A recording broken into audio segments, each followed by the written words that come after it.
The Center for Procurement Excellence is a nonprofit member organization with a mission of educating, promoting, and advocating for better RFP processes.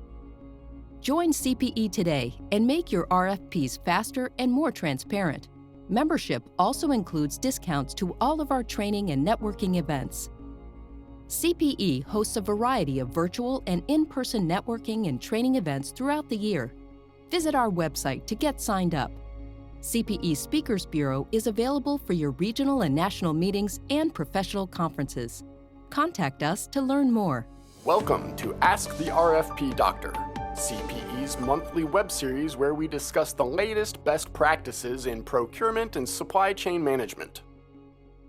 Well, welcome everyone to this month's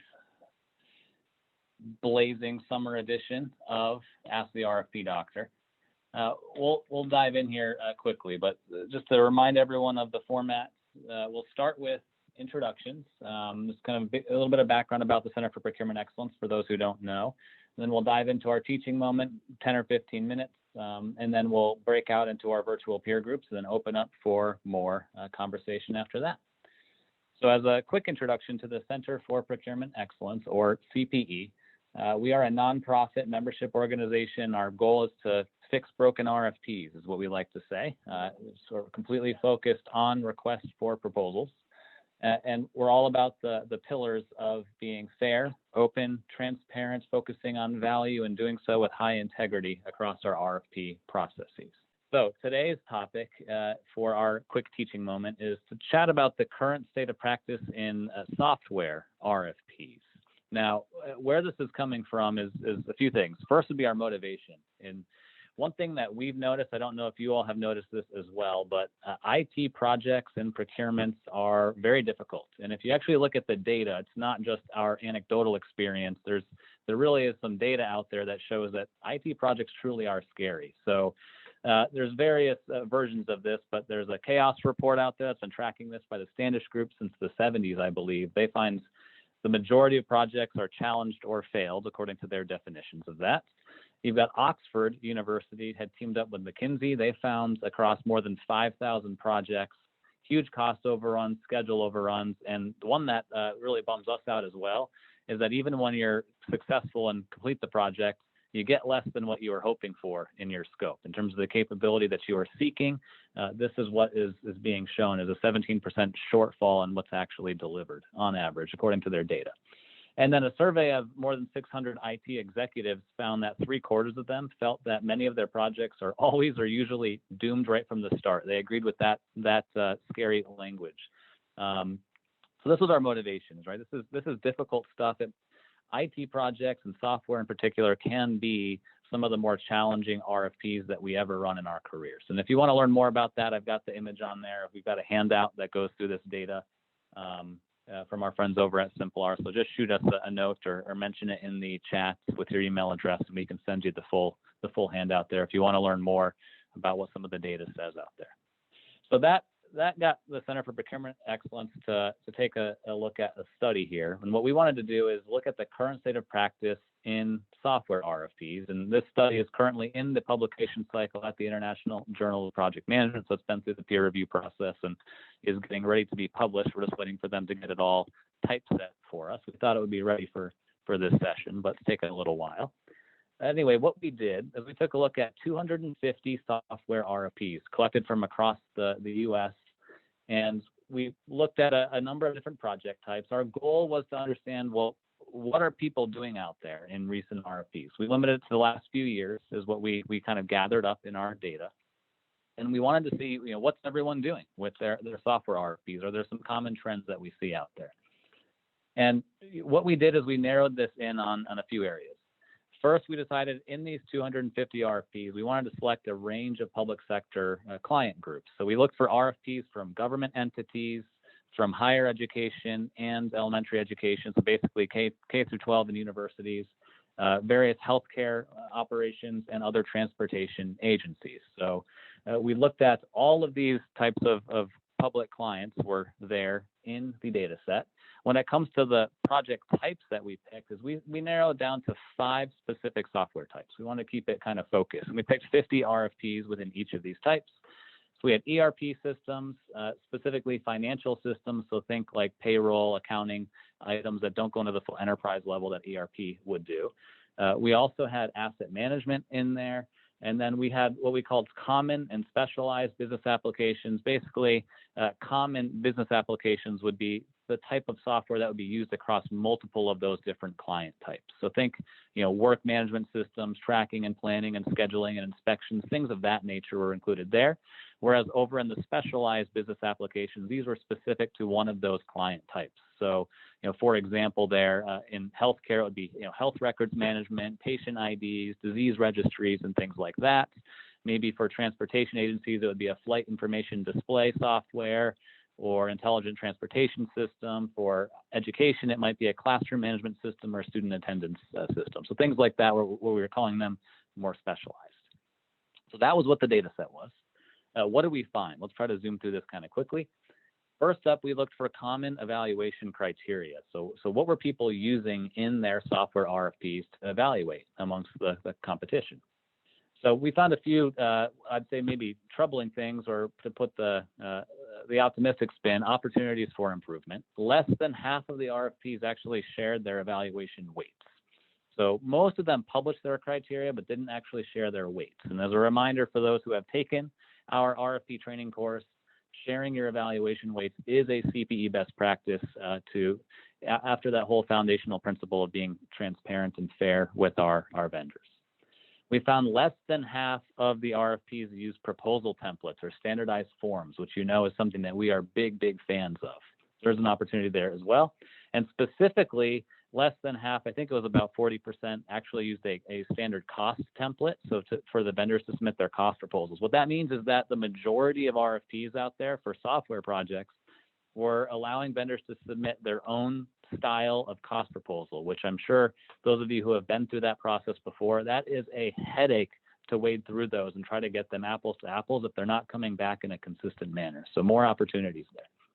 Now, big old table here. But of the RFPs there, less than half of them that actually shared their evaluation criteria and weights. We found that there were really 7 common criteria that were being used, plus at the bottom there, an all other criteria area. It's kind of a catch-all category. And you can see the average weights that were ascribed. They're fairly well balanced. One thing that we saw as a note of caution is sometimes these criteria got to be a little heavy-handed, 60% or so as a maximum weighting. One of our best practices is don't make any single evaluation criteria worth more than 35%. Don't overly, focus things in one area. So that's another opportunity we saw. And, when it comes to the evaluation criteria, it's really critical to be transparent about the weights, the criteria, keep the criteria balanced, use standard proposal forms so things come back apples to apples. That really supports these pillars of foundation of RFP excellence, and it's critical to be a client of choice. Now, other things we found, RFP timelines. You can kind of see how this works out, but basically a 1-month bidding period, that's pretty typical. Some software RFPs will go a little longer due to the complexity. It took most of these RFPs 1.5 months to go through their evaluations, a month for negotiations, and so on. Now, these were always the published plans dates, right? So these are not what actually happened. So if you're looking at this and saying, wow, most people, my peers, are negotiating IT contracts in 1 month, that seems really fast. That will be very fast to us as well. I would say that was probably a lofty goal in many of these RFPs, and I doubt that on the back end, reality actually met that goal. But this is what was published. So just some food for thought. We like the 1-month bidding period. That makes sense for proposals of this type of period. Now, we did see a few that were like a week and a half, and the time for that from a vendor is just absolutely crazy, right? And so that's not going to be supportive of a client of choice type of environment. Another thing that we'd recommend is to publish the full schedule for transparency purposes. If you actually look at the end values there, that's the number of RFPs that release this information at all. And so you can see it drops off substantially. And so most of the RFPs did not publish an expectation for when that software should be implemented, which is a critical thing for vendors to know.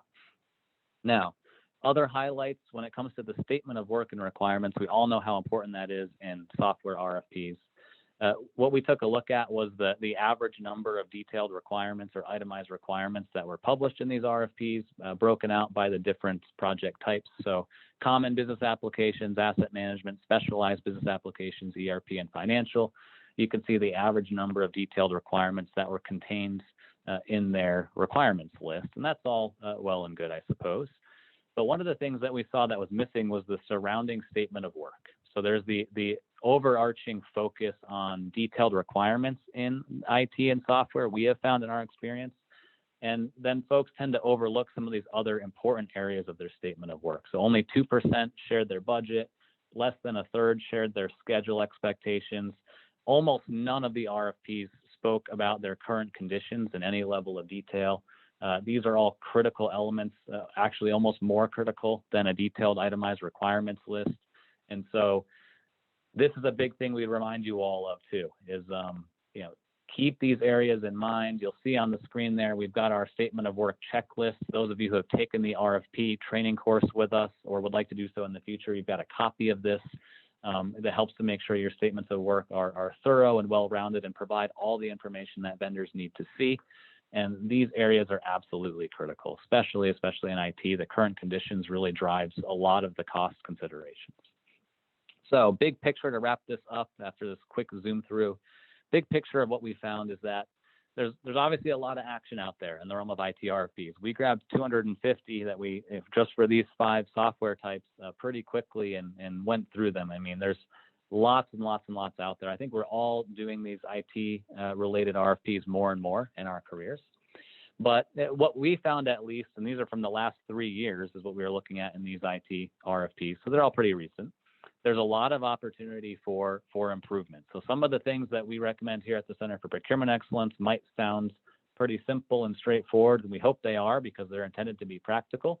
But unfortunately, less than half of the RFPs out there actually followed through with many of these recommendations. So, big opportunities, greater transparency in the evaluation criteria being used, balancing the evaluation criteria weights, having clarity on the RFP timelines and the project or implementation timelines is critical. And then in addition to the detailed requirements within a statement of work, need to make sure we're considering the full, broader, complete, accurate, comprehensive statement of work, as well as the current conditions. These are the big takeaways that we saw out there that are lacking in the current setup for IT RFPs, at least the 250 that we reviewed.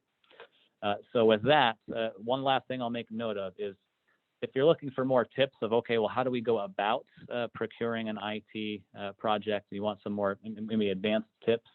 I would refer you over to our friends at Simplar.